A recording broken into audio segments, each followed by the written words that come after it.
Donc rapidement pour changer les bougies d'allumage sur un litre 5 DCI, ce qu'il faut faire déjà pour commencer, c'est retirer ce tuyau d'admission. Donc une vis ici de 13, une autre vis là de 10. Ensuite, il y a une petite goupille là-bas. Il y a une petite goupille ici là, avec un tournevis plat. Voilà, vous tirez un petit peu dessus. Et après, le tuyau peut venir complètement. On peut tirer sur le tuyau, le mettre sur le côté. À partir de là, on déclipse ici et ici. Et ici, les deux clips. Il y a aussi ici deux vis de 10. Si je dis pas de bêtises, c'est du 10 ici et ici. Donc là, on retire les deux vis de 10.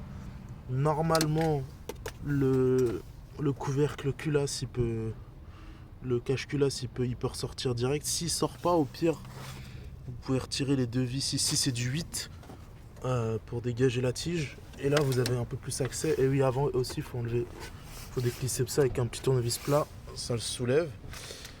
Et voilà. Et après, vous avez accès à, euh, à la culasse, tout simplement, au haut de la culasse. Et là, vous pouvez changer les injecteurs ou même changer les bougies. Moi, c'est plutôt les bougies que j'ai fait. Et voilà. Oui, du coup, je vous reprends ici avec une photo que j'ai trouvée sur internet qui montre le moteur 1 litre 5 DCI sur une Laguna. C'est le K9K, je pense 780, le code moteur. Peu importe, de toute façon, ça va être à peu près la même chose pour tous les 1 litre 5 DCI, je pense. Du coup, en fait, à partir du moment où vous avez enlevé le cache en plastique au-dessus de la culasse, vous avez cette vision-là, là, à peu près. Et là, vous voyez les quatre bougies que je suis en train d'entourer en rouge, donc que vous allez devoir enlever. Là, c'est pas le cas parce que c'est le moteur à nu, mais normalement, vous avez quatre connecteurs du coup à chacune des bougies. C'est des connecteurs auxquels il faut juste tirer dessus, pas forcer non plus le faire n'importe comment. C'est tirer verticalement. Faut forcer un petit peu si ça fait longtemps que vous les avez pas enlevés. Bon, après ça vient, vous enlevez les connecteurs et vous pouvez retirer les bougies qui sont des bougies c'est du 10. Et je vais vous donner la référence OEM des nouvelles bougies achetées.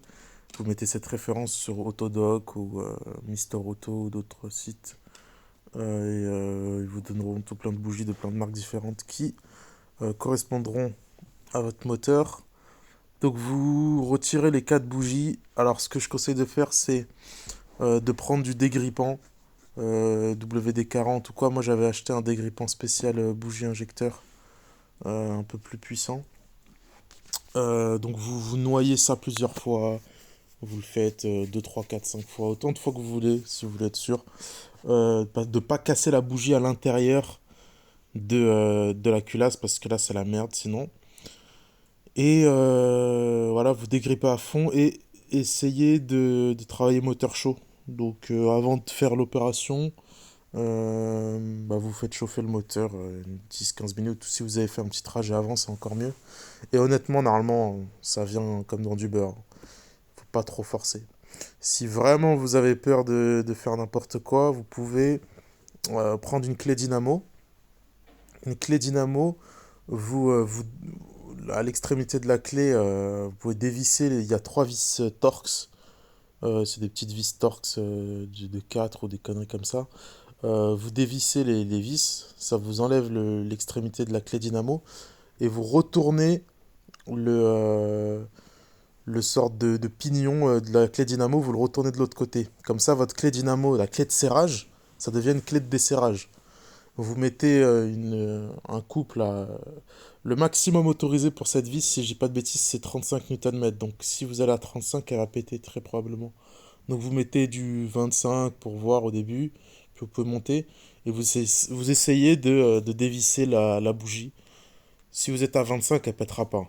Normalement, il n'y a aucune raison qu'elle pète. Et elle va sortir avant même d'aller à 25, hein, normalement. Donc voilà. Vous dévissez les quatre. Mais ce qui est très important, ce qui est le plus galère, Enfin, jusqu'à là, il n'y a pas vraiment besoin d'outils spéciaux. Mais là, par contre, pour dévisser la bougie, il faut un outil particulier qu'on n'a pas tout le temps. Déjà, les douilles classiques de coffret à cliquet qu'on a tous chez nous, ça marchera pas parce que la bougie est très longue. Donc il faut une douille de bougie.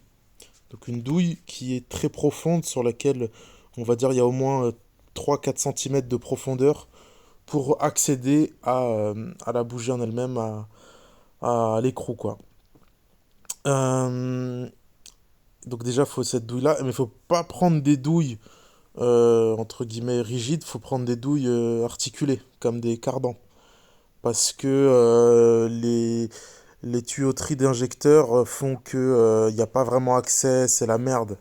C'est vraiment, c'est pas adapté. Donc voilà, essayez de prendre des douilles articulées avec un cardan, du 10 hein, bien entendu, et en taille de carré sur le cliquet, essayez de prendre le plus petit possible pour que ça se faufile entre ça se faufile là-dedans, quoi. Donc essayez de prendre du maximum du 3/8, sinon du un quart. Et puis après, vous pouvez mettre un petit peu de... Même c'est conseillé de mettre un peu de graisse cuivrée à haute température, enfin de la graisse qui supporte la haute température. Vous en mettez un peu sur le filet, histoire que au prochain démontage, ça se démonte facilement. Et après, voilà, vous remontez, vous rebranchez tout, vous refaites toute la manip inversée. Et c'est bon, hein, normalement, c'est à peu près tout.